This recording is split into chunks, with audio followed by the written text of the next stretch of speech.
their advantage. Really excited to see if they can use it and maybe come out on top. We're going to be dropping into this game in just a few seconds here. 7 games led up to this moment. The road to TwitchCon led up to this moment. TwitchCon, let's see who has what it takes to be our number 1 in Challengers game number 1. I'm super hyped to see this get going, and I don't think we're going to see any fist fights, but I think we're going to see some great gameplay. I think we're definitely going to see some crazy shots rain on out, and as we can see, the break seems to be relatively centralized around PV. Jumping on right now with Sharky.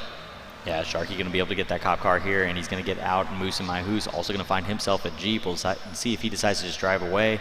Both those players are going to drive away. Dramas, who landed and decided to go for a gun. So that's one of those things you got to decide if you want to go for. Do I want to drop in, go for a weapon, or do I want to drop in, go for the car? And Impact Logan going to realize that that building has already been touched, knows that somebody's here, is going to go ahead and take off. Logan, who showed up really strong previously, and the first kill is going to come out. Halmu JP, who's one of the guys from the road to TwitchCon, going to get the first kill of the match here on I'm Soul C. Yeah, and he actually looked like he was a little bit down in this fight. Now he's going to be a little bit of a bathroom hero here, but as you already did allude to, he's one of the road to TwitchCon people, so he actually he qualified before the other players actually queued up in line and played in those qualifier series. He qualified at the Tokyo Game Show, I believe, so he's been hanging out for a little while. That was a little while back, so he knew that he was going to be playing here, and that was quite a difficult tournament to qualify in. It was a similar setup that you could just queue up in line and try to play. You didn't have quite as much time to actually figure out if your peripherals are all set to your liking and all of that. So now with everything in his favor, this is going to be his first game though here at TwitchCon, so he does need to get a little bit used to it. Now we're jumping on board with Mocket Pone. And we saw Pone just do some incredible things throughout this day. Yeah, we also saw just a minute ago, though, Fist in the Wind went down. That was one of our winner of Game 1 yesterday, so we did lose another guy there in the middle of that. But again, going back to the road to TwitchCon, I mean, that was a completely different environment as well. These guys are pre-qualified in, so all these guys that are playing in this match against them have not had to compete or shoot at these guys yet in this tournament. A couple of them were pre-qualified in from those events. And on both sides, both this event currently that we're playing and that one, these guys are not able to play on their home setups. They're having to use the equipment provided, so they're not on the familiar mouse, not on the familiar keyboard. And we are going to see this first safe zone go extremely far northwest again, not quite as far west. We're probably going to see it pull back a little bit more towards Dragon Lake, but we are going to see some similarities compared to that last match in Legends with some hill battles. We're going to have a little bit of mountainous area, some trees, and then there's a lot of open area there just northwest of Dragon Lake, which we see Rev Hamas hanging out next to already in the safe zone, which feels good if you don't have a car, if you're already there. This is exactly kind of what you were saying. This is very similar to what we did just recently see play out with some of the best players in the world for Legends, so we'll have to see what these challengers can do with this scenario. But now that we've talked about the ring a little bit and we know how that portion of the game will start to play out, a big thing to talk about for all of our new viewers tuning in right now is what exactly these players are going about right now. We can see that 2 kills did go down. That just happened because these players landed in close proximity. They did what had to be done and they went for the kill. But the thing to talk about now is how they are going about looting. Now during this first opening phase, scavenging is absolutely everything. Have you noticed any differences between these actual for the Challenger series, between the Legend series at all, Supersonic? I think a couple people are more willing within the Challenger series to go ahead and start separating earlier. You'll see things in Legends. All-Stars definitely, they just kind of would sit there and loot and not take off from each other. We saw some really early fights there. But here we're going to see some guys that are maybe not ready to fight. Some of the Legends are a little bit more confident knowing that that other guy's not trying to fight me yet. Unless you land in the same building, being close isn't necessarily a bad thing. You just need to know what that other person's doing. And in Legends, you can expect certain plays from the guys early in the game. You can predict most of the time how that's going to play out. Here, you don't really know what each guy's thinking, so this one can be a little bit more awkward for players, I guess, and they end up splitting apart and trying to get more distance between each other early. Yeah, I think one of the things that we see as well is just a faster paced beginning sometimes, because one of the big things in Legends is that powder keg type of deal, like the all or nothing kind of mentality. All of a sudden a kill goes off, a player that has good knowledge on the map, knows where a lot of players are located, is going to try to crash in and pick off a weaker player, try to get a pinch in maybe as well. So all of a sudden you start seeing a lot of kills very quickly. But during that phase, the first phase, this looting phase that we're in right now, for a Legends player, they are just they're very methodical, as you put it, trying to get everything to try to create makeshifts and things like that, so it lasts just that little bit longer. But now jumping on board with Xantrix. Yeah, Xantrix, the only player actually playing from ISM. He's actually, ISM's one of the teams that plays in my private server that we just launched recently. So these guys have been doing fairly well there. He's the only one from his team, so he's got to go ahead and show up for the ISM boys today and take it home. Xantrix inside of the truck is going to try to do just that. No players around Xantrix right now. So if you're in this scenario, do you try to rotate over to a POI, or are you just trying to get to safety? I mean, right now you're trying to edge out and just come in. The gas is still a few seconds away from releasing. This first circle takes the longest to close. They still have enough time. A lot of these guys, as we said before, guys that are playing in these comp servers, they're guys that have been in the community that just maybe weren't invited. They still know the pacing. This is going to be closer to that of a Legends match than it is to an All-Stars match. So they're trying to find out where everybody else is. We saw that a lot, of just trying to figure out the landscape, the lay of the land. Where are guys at? What's the safest route? Once you figure out where people are, you can kind of read the land and see where the ridges are, where the mountains are, and what is the safest route or most cover I can provide myself while getting to that safe zone. You want to protect the car, protect your resources. So these guys are going to go ahead and try and do a more methodical rotation. Definitely agree, though, with what you said about how this is going to play out similar to Legends in a lot of ways. The one thing that is undeniably similar, though, to what we saw in All-Stars is that wide variance in player skill. You know, you're going to see some of the players that are on the private server that do really know a lot of that pacing. But then maybe some of these players that just queued up that were attendees at TwitchCon, maybe they have a lot of hours in, but they haven't necessarily gotten the practice in with the new changes that have come into the weapon. So we'll see that when we actually start to see more of the shots rain out. I mean, definitely. There's probably a few players here that were playing for a while and maybe took a break from the game, and the combat patch came out recently. Maybe they got a few hours in before getting here, but there's probably people that have more hours on the combat patch than others in this match. We will have to see that as we start to see more of the combat actually going out.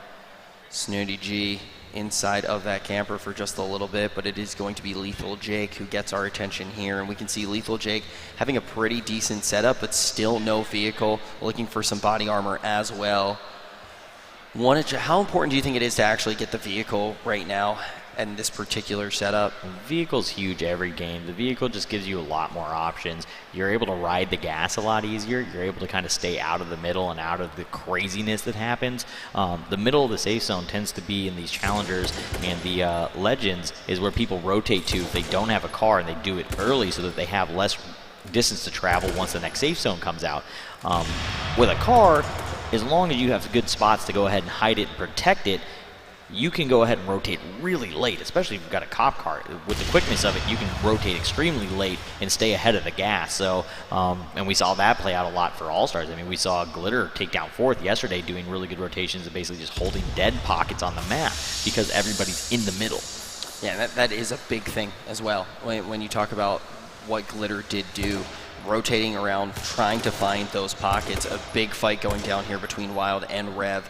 We already talked about Rev Hamas being a great player so far throughout this entire Challenger series, using the corner of this building to keep an eye line on Wild. Now may go in for the shots, has that Molotov cocktail thrown out. Going to try to bait Wild out from that back area. Wild going to be able to move, though, down that hill, taking some damage from this fire, but has not exposed himself yet. Yeah, he can actually see the fire. Going to use the smoke to close space a little bit. Wild, though, with a decent amount of cover, but seeing that smoke go out, starts to move back, takes just a little bit of damage there before getting over to this tree. Yeah. Rev's still shrouded by this smoke. getting into the car and getting out of here. Yeah, making a quick play there in the Jeep to go ahead and decide that he just doesn't want to be a part of this anymore. He's already had to throw out quite a few throwables. He's thrown out a few Molotovs, and as we've talked about before with the weight changes to those, that's an expensive item to get rid of. You typically want to hold on to those and use them only when absolutely needed, and having to throw that many early isn't something you want to do. Going to cost him a little bit potentially as he actually does get into future fights here in our Challengers match number 1. He does want the fight still, though. He actually comes back for it. He was trying to find an angle to go ahead and fire up into Wild, but Wild did go ahead and rotate back around the other side of that cabin to a safer position, but he might see him here. Rev trying to make a play here by swapping to the back seat to shoot out of it. We'll see if Wild steps up enough. Yeah, one of the things, though, to note, Rev was one of those slayers. So we may see Rev just kind of being a little bit more aggressive with some of these fights. We are down to 71 players here already. Mitch Gaming going to let out a few shots into a vehicle here. This time it's going to be Crossover, another one of those aggressive players. And definitely fitting that we do see the weapon that he has equipped there is his fist. Rev back inside of the Jeep, going to be moving up. We see another Jeep here on the hill as well. Rev going to pop out, try to pop some shots through the back window here. This time it's going to be at the Sub-Z. No connection, though, is going to be gained. Sub-Z back inside of this Jeep after the shots are done being fired.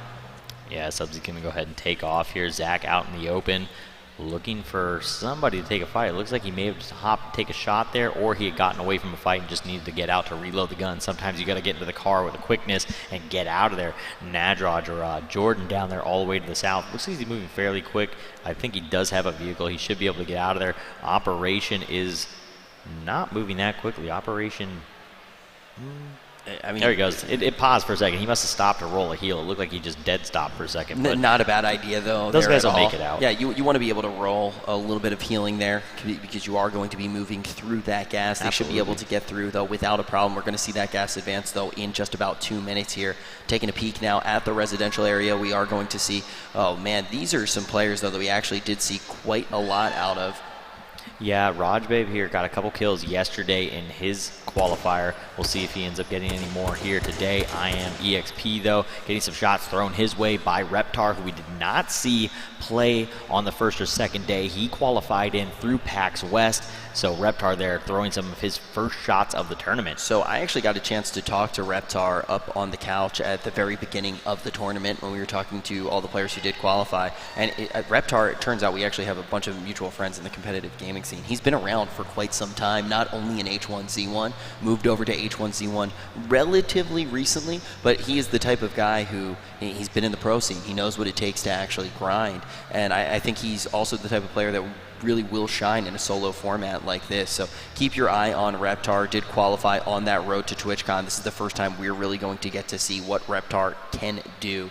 Now seeing Sharky for the first time since the beginning of the match, and we can see that Sharky has actually moved over to this POI, this little campground that is set up, and he seems to be quite comfortable there. Crossover is quite a few meters away from him, about 100. Ooh, it looks like he wants to take the fight. He's going to hop out.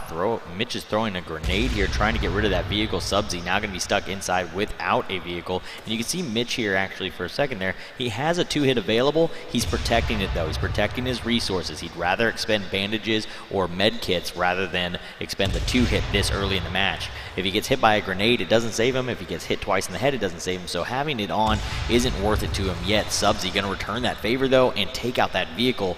Mitch now stuck on foot as well. And now moving through the house is going to be Sub-Z. We saw a lot of close range fights. Actually, I remember it was Challengers qualifier number 2. There were a lot of close range fights that actually did go out. I was casting that one with Squiggle Poo. We'll have to see if that ends up becoming a thing here again. Expecting to see a lot of the fights, though, that we actually did see in the last All-Stars match. Very hill-based, getting into these valleys, getting the high ground, trying to get as much information as possible. But Supersonic, we are going to see the way that this safe zone does pull.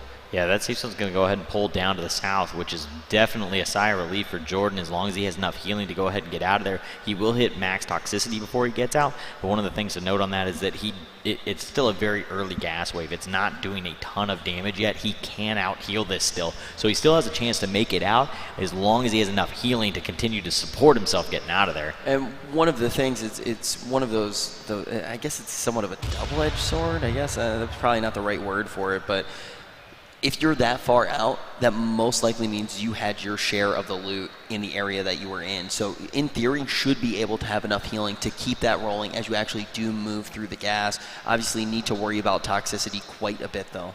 Yeah, toxicity's starting to build up, and it really takes away options from you in the late game. It starts doubling the damage of the gas, and these gas waves get stronger and stronger each wave they go through. So at that end game, having max toxicity on you is just brutal. It's impossible to out-heal. Yeah, we see a lot of people choosing in the late game when there may be only 4 players left up. Everybody's trying to take a corner. You run out of smokes. You start bouncing back and forth in between that gas to try to obscure your opponent's vision.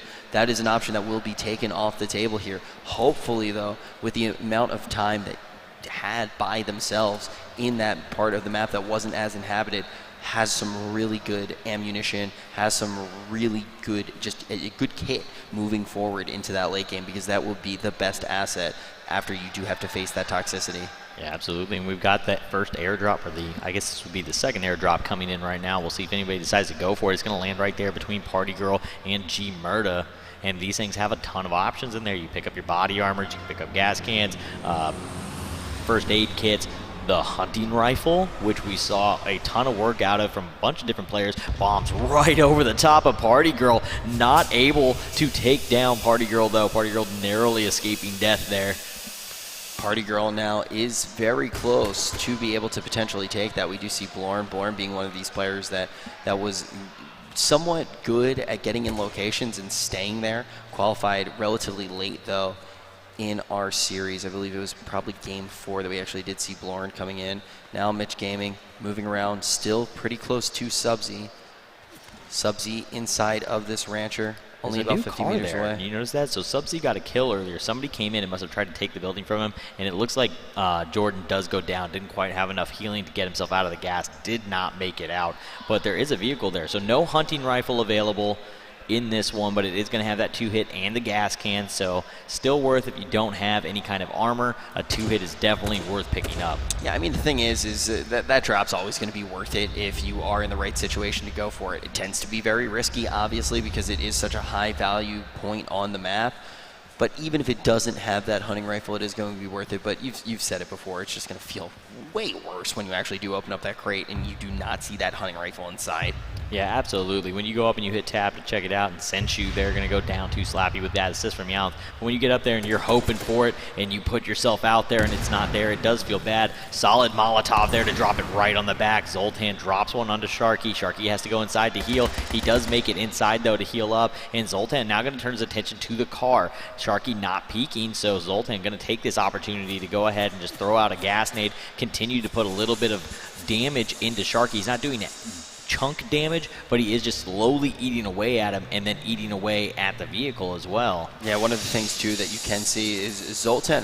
This is interesting. When you see those shots coming in, you start to assume that maybe Zoltan isn't going to plan to take the vehicle and might play a little bit more defensive, use a little bit of discipline, and actually get out of the fight and just say, okay, maybe I didn't actually get the kill, but at the end of the day, did quite a bit of damage to one of their most valuable resources. But Zoltan there for a second looks like maybe going to steal the car. Ultimately, though, does decide to do that and rotate out. Helmet going to get knocked off here. Shot still coming in from Party Girl. Party Girl was very close to... Oh, wow. All of a sudden, the tides have turned. Just one shot away from being able to take down Party Girl. Party Girl trying to get a heal rolling here. Murda trying to move in and finish this off. Getting some healing of his very own. Ooh, Pone, our winner of the boxing match from the first day, the one to start that entire trend, going to go down to a grenade from Zachary. And Sharky going to find himself a kill onto J-Rod with a huge assist from Crossover. So Sharky actually going to find himself a steal and net himself kill there in that match. Party Girl and Murda will still be engrossed in that combat. Zachary going to move back into this tree line. Jeep going to be parked here for just a second. Zachary moving all over the place, trying to get a little bit of information, using those trees as cover. Should be fine here. Crossover going to jump into the binoculars there, and you can see instantly looking at a car, wants to make sure that no one is sitting inside trying to hide. Could potentially get some rifling action into there if they are not expecting it. That's one of those things that's really dangerous when you talk about players looking for dead pockets, right? They can move in, try to sit down inside of the car. If someone's actually using their binoculars, they may be able to find it. But just like this, all of a sudden getting all the loot out of that drop. It looked like Party Girl was going to be able to get it, but when the contest comes in, Party Girl has to move back, losing that gunfight just a little bit. Doesn't go down, but loses some of the most valuable loot inside of the game. Yeah, absolutely, and one of the things that we haven't talked about yet is that these bounty systems are still in place. So top kills in the Challenger Series is $1,000. So these guys still have a chance, even if they don't necessarily win the match, to possibly lock it down. But as we've seen, typically the guy that wins the match is going to go ahead and take down the most kills. And we have shots already coming out here from Zach. He is extremely far ahead in this fight against Thanks for Dying, and it looks like he's decided to go ahead and try and make the press on him as he pushes up onto Thanks. Going to go for the throwable grenade. Comes out. See if it gets him. Just off the mark. But if Zach can move in here, is just one shot away for taking down Thanks for Dying. Looks like he may move back just a little bit here. Actually going to decide to throw one more grenade in it. This one should not find home, but we can see Thanks for Dying moves right into Zach's crossfire. Moving back over to the camper now. Zach trying to make the decision if it is worth pursuing it. One of the big things that you mentioned, though, top kills, during every single Challengers qualifier that I casted, top kills did go to the winner. I had a couple that did not, only because they tossed the win. But it was always top 10. On a fist fight, but yeah, yes. But it was always top 10. They were always top 10, almost always, because as we've said, when you get into that top 20, top 15, a little bit more space opens up, a little more breathing room. You can isolate one-on-ones. You put yourself in a better position to take fights, or you sit out, wait for two guys to start fighting, and then try and take the shots and clean both of them up. We see Class there getting some shots down into Reptar. Reptar, the winner of the PAX West, to get here on the road to TwitchCon, and the Molotov now going to come out from Class to try and do a little bit of zone denial onto that smoke nade of Reptar. Reptar was absolutely relying on the ENAS there. Still does take 2 shots, though. Has to put down the smoke to try to get out of that situation. And you can see just a superior line of fire coming in from his opponent, just being that high up. Blorn going to use that truck for a second there. Blastlord going to get a kill here on Dr. Drew TV, the Bison.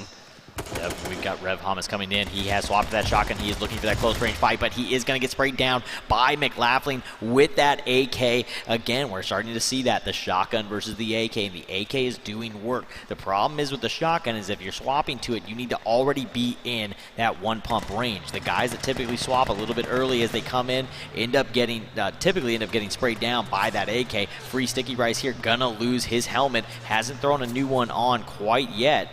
Actually, does have it on. To talk about the shotgun, though, as well. Hey, and for those bad angles, one of the things that is nice is this versus card that pops up on the bottom portion of your screen. So if you are new to viewing H1Z1, or even if you have been viewing H1Z1 for a while, this is a new feature that we do have. You can actually see what is in the hand of the person that we have jumped on board with, and you can also see if they do have that helmet or the body armor on. But to go back to what you were saying about the shotgun, most of the success that we have seen with the shotgun so far, there have been a few peak battles, but it really has been those players that were playing more defensively, already inside of the building, and just waiting for that 50-50 match. And that will always be where that weapon does shine, but the AK has just been so impressive throughout all 3 of the tournaments that we have seen here. And we see some shots coming in just a few seconds ago from our winner of the Tokyo Game Show, and now it is going to be McLaughlin, the player that was able to take out Rev Hamas in combat with Poncho. Yeah. They're in pretty similar places. McLaughlin has probably an extra shot in, but jumping back on board, we will see it is Homyu up. Yeah. Inside. Homyu from the winner of the Tokyo Game Show. Now it looks like he's trying to get onto his vehicle and get out of there and get away from Kev Kid. And it looks like Kev Kid's just going to go ahead and decide to disengage from this one. Homyu JP is going to have to make a move, though. He is on the edge of the gas. We have about 35 seconds coming up until that next gas wave moves. So we're going to start seeing some more motion. We'll probably get another kill or two. That gas usually being the thing that starts these battles. And now the ring is going to be closing just a little bit. It has pulled slightly away from Dragon Lake and move slightly away from the mountains that we have seen as well. So we're going to have is this area pretty well open here? I mean, it's open, but you can kind of see those lines noting the elevation change. So there are ridge lines, there's rocks, there are things to use there, just not thick forest. You'll get spotty trees, spotty rocks. There's still a little bit to work with. We're losing a little bit of that safe zone, though. And this airdrop here, again, we're not going to have a hunting rifle in it. Another one of those ones where you're going to roll up and you might get the body armor, but you're going to feel really bad that the hunting rifle isn't in it. it. Yeah, could you imagine if we saw that happen to Karma every single time? That would have really messed with Karma's game yesterday. Like, not if he would have gone for the 22 of them that he went for and got no hunting rifles. He got pretty much every single one. If you guys didn't get a chance to watch All-Stars, yeah, we saw Karma, who is a Call of Duty world champion, actually just able to get to those drops over and over again and get the hunting rifles and just snipe over and over again. Hey, that was the one thing, though. His playstyle seemed very reliant on those hunting rifles. Here today, we don't see any players going for that, but they definitely would be punished. Bloodshot Owen's going to go down here. All of a sudden, 55 players do remain, and this tends to be the area where we really start to see things heat up. And just like that, Delta going to be going down here to Stovers, and we can see some players clustered up right here. The gas going to force them into each other. Trozma looked really great yesterday.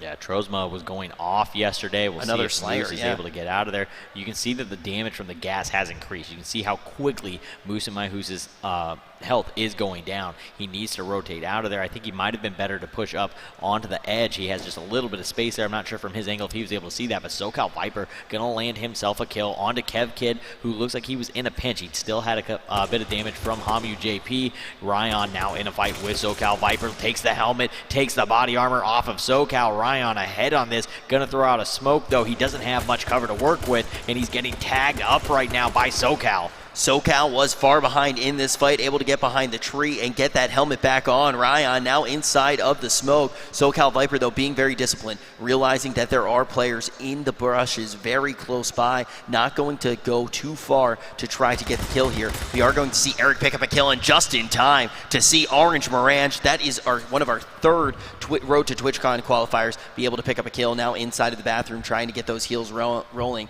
Trozma still in combat now with Moose in Mayhus.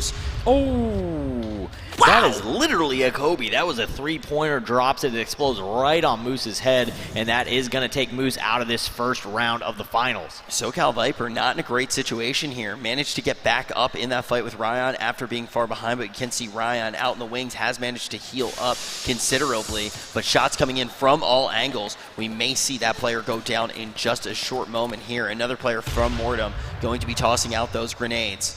Yeah, he's just kind of throwing things up there, trying to see if maybe the player's hard pushing into him just to kind of hold him off, and he is going to hop in that cop car and start dipping out. Going to make a run for it, takes a few shots, but Trozma finds himself another kill onto the Crazed K.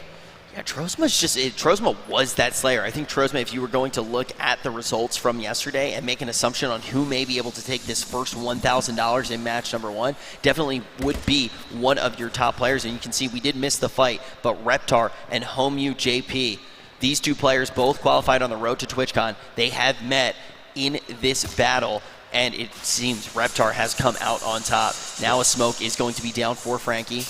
I mean, it's definitely something to look at, too, is that those guys, the way that they qualified in, for anybody that's unaware, is that they had to play at that LAN event in a public match on whatever equipment was provided, and the highest kill win that was playing at the event would get sent. So these guys had to do high kill matches while in a LAN environment, playing online, though, from that LAN to qualify. So they're definitely guys that can slay. Yeah, they can definitely slay. Indeed, we're going to see SoCal Viper still hanging on here, still not in a great position, going to be inside the gas here, and look at just how much damage that gas can do, but finally getting the pre-heals going. We'll be able to move out of the gas now, potentially be able to survive in that fight if we do still have both players pinning SoCal Viper in.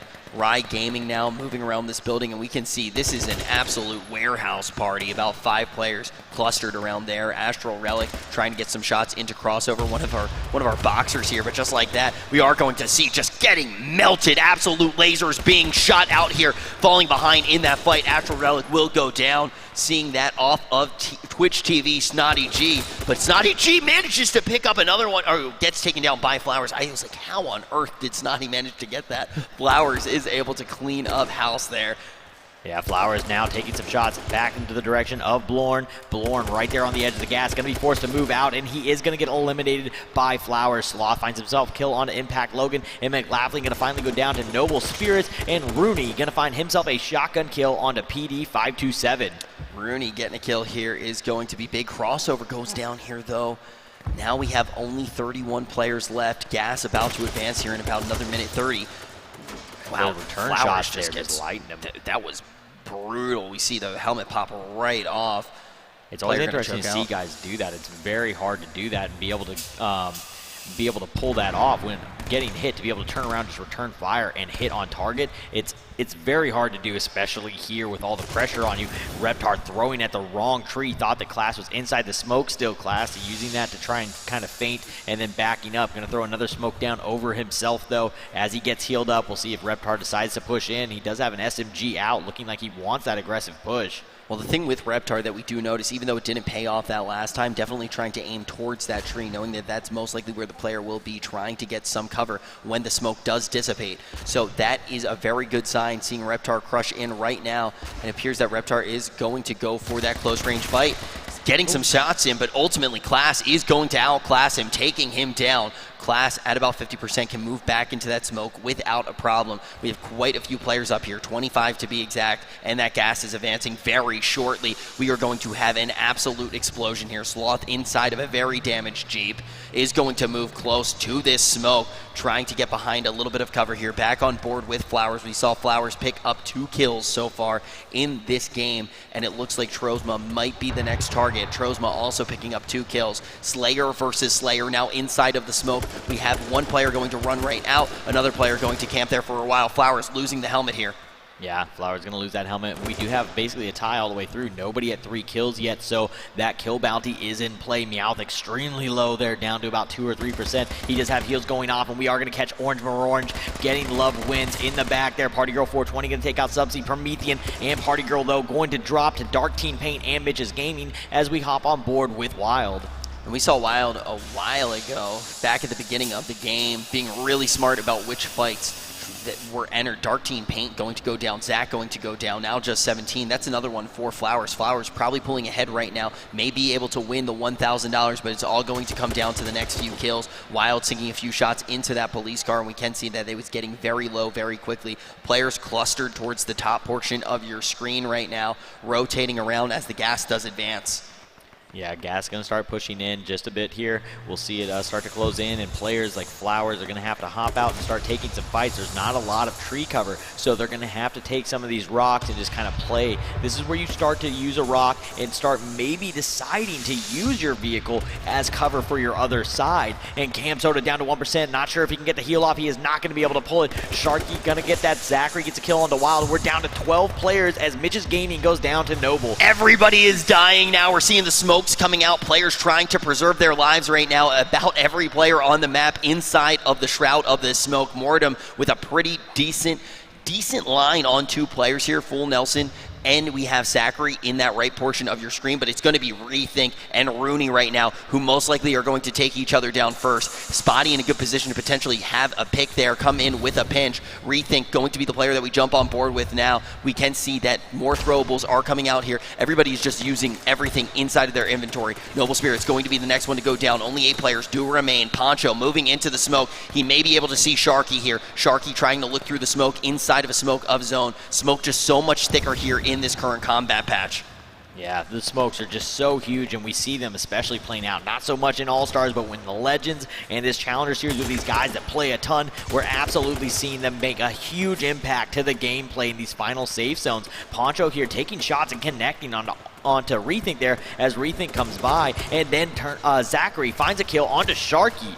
And we're going to see Poncho maybe just fall down here, trying to get some space in, and it's going to be Zachary who ultimately does cut down Poncho. You can see Rooney there also maybe going to get that pinch off if we didn't see the kill come in. When it did, Rethink never able to heal back up. Coming into this fight severely disadvantaged. It's ultimately going to be Zachary. Zachary lighting up the kill feed here, and all of a sudden we are going to see another player with 5 kills starting to maybe pull ahead. We did see a few players there with 5 kills. If Zachary can hold on, maybe finding a dominating position in this overall series, we're going to see 3 games. Oh, flashbang going to come out here. Rooney gets into the cop car just in time. A little bit of damage coming in. He needs to notice quickly that this cop car could explode. Shoots out the cop car. I thought he was going to try to make it explode there. We see the kill come in. It's Spotty goes down. Full Nelson goes down. Rooney instantly into the smoke. Going to try to get the heals going. Only 3 players are still up, and 2 of them are primed to take down Rooney. Zachary gets that 6th kill, and just like that, might be able to take the $1,000 and first place. Only 1 more player up, and it is Murda. Yeah, Zachary versus G Murda here. We'll see how this one plays out. That smoke nade should be fading out here fairly soon.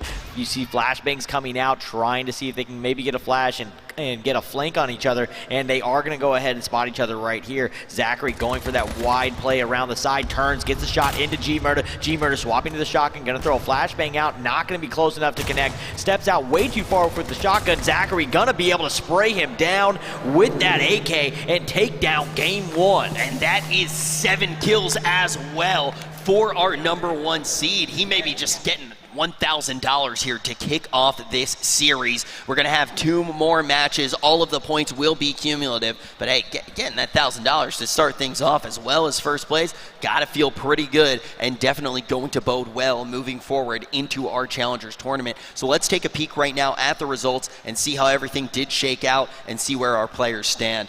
Really impressive play coming out, 7 kills. Not the highest that we've seen, not the 10 that we're hoping for, Jason, but Zachary got to feel great here. Hard to do those 10 kills in those types of safe zones. You've really got to get into the super chaotic ones to get to that point, but he does show up with 7 kills, makes $1,000, and puts himself in a great position to go into the next match. So he's got to feel pretty comfortable. That shakes the nerves out. G Murda in second, Rooney taking down third. We've got a ton of guys here that are just feeling really good. Flowers was one of those players that was paying a lot of attention to when we actually did see Flowers inside of the qualifiers, looking really good in that 10th place right now. Potentially keep an eye on Flowers. Could jump up here just a little bit. Yeah, we have Kelly, though, on the floor right now with Zachary. Want to hear how he managed to slay so much and come in first place. Kelly, what does Zachary have to say?